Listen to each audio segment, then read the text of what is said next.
Hi everyone, working on a box of, you can see flies at the moment.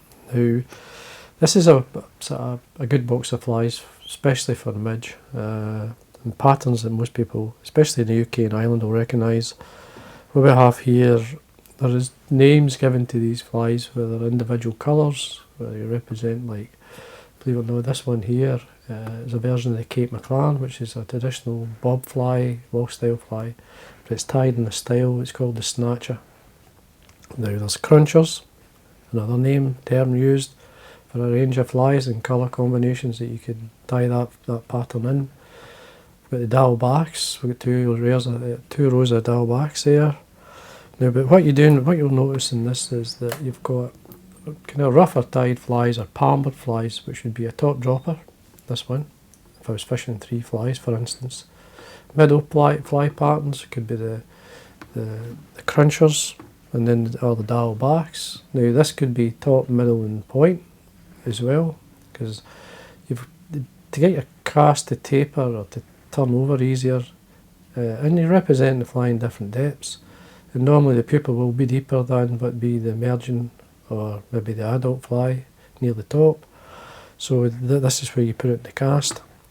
And this, I haven't got to this area yet, which I'm going to put some standard midge pupa, which are just basically thread bodied flies. Maybe I like ones with some pheasant tail and so on. But there'll be that sort of taper, it's much like in tapering your cast, taper in the type of fly.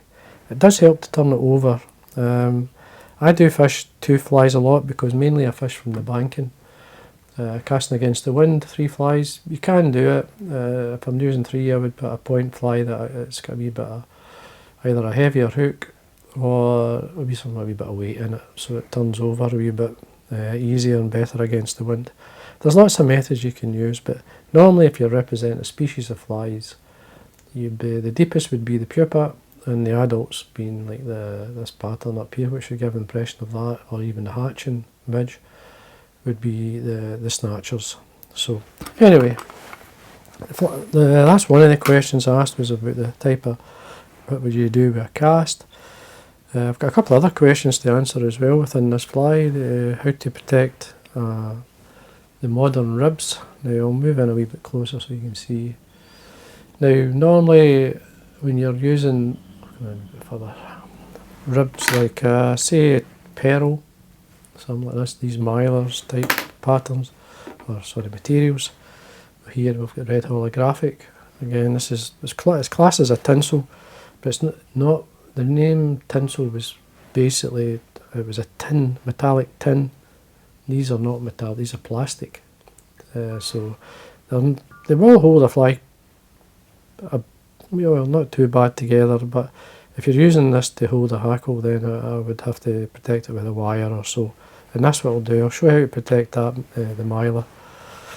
The other question I got asked was, if you look at these 2 flies, the one here, that's jungle cock, it's in there. And I got asked what's a good sub for jungle cock. Goose Biot is a good sub. I've got one in here. This is, believe it or not, this is a light brown olive colour that I've used here to give the impression of the jungle cock. And all I've did is shape it like a round shape at the end to give that. Used that for many years in some patterns, especially in midge pupa. The light dun, or the light golden olive, is a great colour for a pattern I use called the Campo buzzer. Now it's an early season fly, it comes off, especially in Ireland. It's a good colour combination, but you'll get them here as well. It's just that one of the species is the black buzzers and so on. But anyway, I'll show you how to tie it. Hook choice, tie it up to yourself. Lots of hooks. You want to give the impression of the midge. Curved hook's very good. It's a good gape on it. This super grub or a super heavyweight grub from Fulling Mill, or even one I like to use is their equivalent to a wide gape is the Short Shank Special. That comes in a black nickel. It's a medium wire. It's a good hook. It's a good all-round type hook, so it's very good for doing a lot of flies as well. Now, when you tie the fly, first thing I'll put my glasses on so I can see. Thread colour, I'm using red in this fly, it's a Claret. Now Claret is a colour that I'd recommend, especially I usually put it on when things are getting tough Conditions may be a bit bright sometimes, but it works in dull conditions as well. It's just Claret's one of those colours that work when you're struggling. So if you're ever struggling in the lochs, put a Claret fly on. But anyway, so say thread unit 80, starting at the eye. I'm just running the thread to the point of the hook and remove the waste. Now, got my rib, in this case the medium sized red holographic, so I'm going to catch that on the way down. I've got a small gold wire which is going to protect the tinsel, or the mylar, as well as hold the, excuse me, I'm just going to tidy this up a wee bit. But anyway, we wind in the way down. This will help protect them or tie them in without bulk. So, but the wire will be there to hold the hackle and the tinsel and protect it. Now I usually like to come up about a mil or so with just the thread itself. It'll help with the taper. The material I'm using, this one's from F&F, it's seal spur, it's called Bleeding Claret. Now it's a claret with a red fibre through it, red seal spur. See it better here through the bucket. It's got a great claret, this is a great colour. It works extremely well, especially for the wild brown trout and rainbows, but it's very good colour. Now I'm just going to put it lightly onto the thread, slide it up, take my wire out of the way. Now try and not lose the shape of the hook. Keep it thin enough that you can still see the shape. You want it a wee tiny bit of taper, but no, not a huge amount. And you can just stretch out as you wind up. Now I'm going to stop about just shortly or just slightly longer than the thorax. Well, normally the thorax I would probably start in line with the point, but in this case I'm going to just make it tiny, a wee bit shorter, because I'm giving it a head of this just to give it more a midge-like. Now, as I say, the tinsel of the mylar is the weakest, so as you can see I wind my thread away from myself. The rib is going to be wound the same way as I wind my thread, so that's always going to be the strongest. It's going to be the strongest bit of the fly. It's going to hold the fly together. So this being the weakest fibre, I'm looking for it in colour. I wind this towards myself. You just rib it up through, about 5 times or so in this fly. So we come over to tie it in, because we're basically coming against the way we wind our thread. We have to basically lock it in. So we come over with a turn over the tinsel, and then a turn on the hook. That will lock it, stop it slipping back. Do the same again, and do the same again. Trim that away. And then for the hackle, the body hackle, I'm using a cock hackle. This is just a very cheap. So it was a badger at one point. I did dye it a claret. It's just an Indian cock neck. That was a wee bit short. Now the length of the fibre is up to yourself. You can be quite long or you can be short. With this fly, I like it either. That works. I'm getting a bit short in the number of feathers. I've used up quite a lot in this. There we are.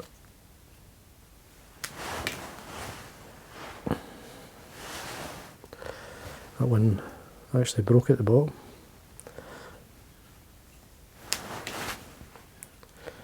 So we just take away the fluff at the base, trim the stem so we can tie it in, 3 or 4 turns.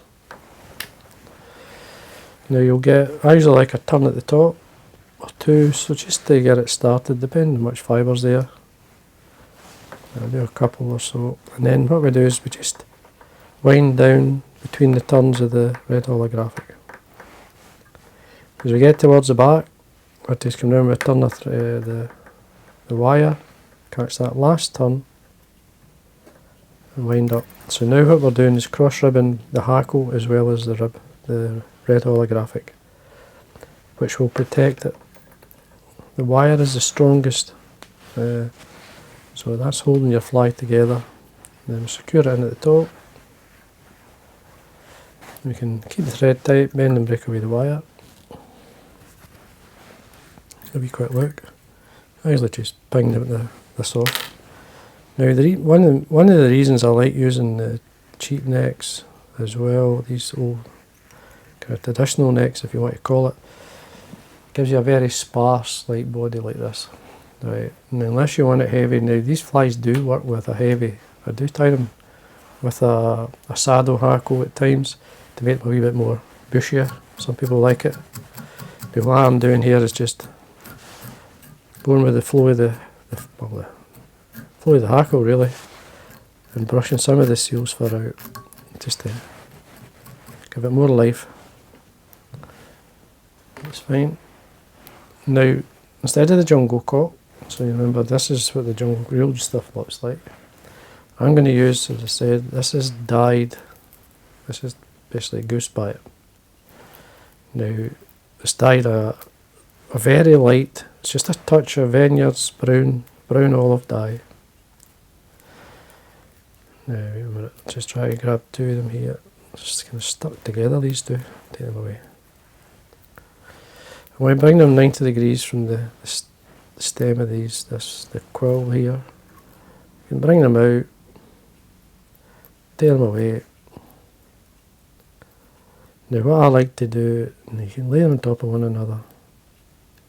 They don't want to stay together at times, but to trim them, it's sometimes easier to have them sitting on one another. Saves a number of cuts. Try and keep my fingers out of the way so you can see what I'm doing here. So basically what I do is a straight cut. Because I'm cutting the two at the same time, they're going to be exactly the same. So you take the corners off. So you've got like if you imagine the end of a jungle coat, a taper. Then what we want to do now, sometimes I'll just cut them separately, but to show you that you can do it together. Now there is a natural curve of these fibres, and you want them to kind of come in. Now another thing I like to do, I'm just going to hang on to these for a second. Sometimes they get a bit tight to the body, so what I usually, to stop that happening, take a tiny bit of the dubbing, slide it up, and try to do this holding the biots at the same time. Just put a wee ball of dubbing there, and use that to help keep them out.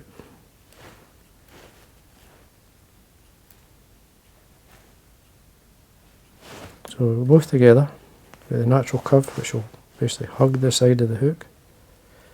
So we get more length, come round, just use the hook to separate them, and the dubbing. 2 or 3 turns just to basically get them on the hook. See what they're like. Now, they're a wee touch long, but you can keep them like that. That looks quite good actually. Just bring it in a wee bit. Once you're happy, secure them in. I usually break away these ends here. If it sometimes just snaps, so we just trim them away. You get a neater cut if you can tear them off. Now what I want to do, just check where we are, that's fine. Go back to the same dubbing. Now you could change the dubbing colour. A good colour to put on the front is some hare's ear or something like. It works really well. But I'm going to stick to the same dubbing. Some sort of brown or so. Lots of things you can do, or even if you want you can put a muddler head in front, which should keep it up a wee bit higher. So just build up your thorax a wee bit. I usually work from the eye up, it's easier to do it that way. Now as you get to the eye here, just stroke back the fibre with your fingers, bring your thread in front 3 or 4 turns just to make sure it holds it back. And then we want to finish. So what I'm going to do here is just put some varnish on my thread, and then wet finish. Just hold back the fibre.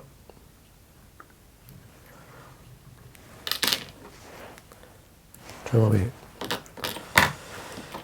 Now what I like to do as well is I like to bring out some of the fibres at the front.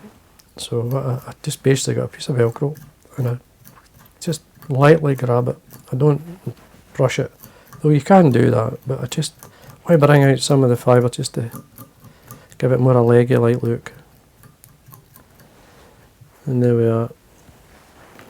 And then just to get to see the shape of your fly, I'll put the hairdryer through it, checking the length of my biots. It'll do. So we just blow it with the hairdryer just to show you the shape.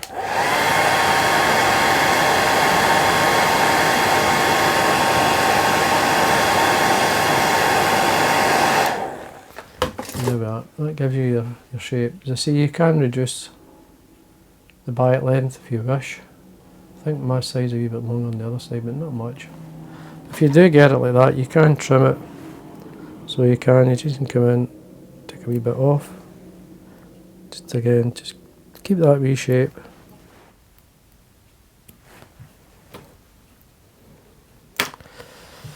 And there we are. That's your, basically it's a Claret snatcher, great colour combination, especially for the howlocks. Brown trout love this type of fly, as well as the rainbow trout, they really go for it. It's type of fly again, I use styles like this in the river just to tie with different colour combinations, but smaller. These type of patterns, you can't go wrong. Even though it's giving the impression of an adult midge at a point, it will work when caddis are coming off. That's why it works so well. So there you are, folks, just to show you the original, the one with jungle caught. It gives that impression a wee bit, maybe not as warm looking in this one, but the colour's fine. Once you start to fish this, it looks great. So anyway, there we are, folks. I hope you enjoyed that, and again, thanks for watching.